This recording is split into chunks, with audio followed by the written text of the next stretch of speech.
మాకు రాజకీయం కొత్త కాదు. కేవలం శాసనసభ్యుడైన మాత్రాన, ఒక మంత్రి అయిన మాత్రాన నా మీద వ్యక్తిగత దూషణలు చేస్తే సహించను. ముందే చెప్తున్నా, అది మా పార్టీలో ఉండే నాయకులకైనా బయట పార్టీ నాయకులకైనా హెచ్చరిక. ఏ దానికైనా సిద్ధం.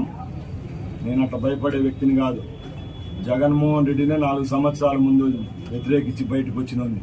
జగన్మోహన్ రెడ్డిని అడగండి, నా గురించి తెలుస్తుంది. ఈరోజు మీరు పోయి వ్యక్తిగతంగా నా గురించి మీటింగులు పెట్టడము ఇవన్నీ చేస్తే నేను ఊరుకోను.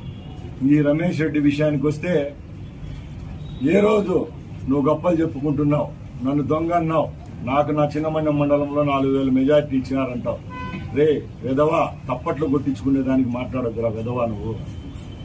నేను ముందే చెప్తున్నా, నీకు గుడ్డలజించి రాయచూటి రోడ్ల మీద నిలబెడతా. నువ్వు చేసిన ఆకృత్యాలు ఎన్ని కావు. నువ్వు నీరు చెట్టు డబ్బులతో ఎందరో పేద కార్యకర్తల యొక్క డబ్బులు దోచేసుకొని నువ్వు పార్టీ నుంచి వైసీపీకి అమ్ముడుపోయినావు. వెధవా, నీ స్థానం ఏదో కనుక్కో.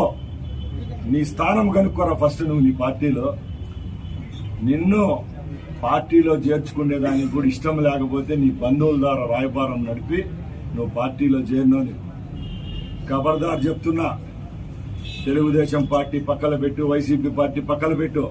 నీకు దమ్ము ధైర్యం శరం ఉంటే రాంప్రసాద్ రెడ్డి అనే నేను రా, నాతో తగులు. అంతే తప్పగా మా పార్టీ మీద, మా నాయకుని మీద, నా మీద ఎక్కడన్నా ప్రెస్ మీట్లు పెట్టి ఎవడన్నా సోషల్ మీడియా పోస్టులు పెట్టినా సహించేది లేదని చెప్తున్నా.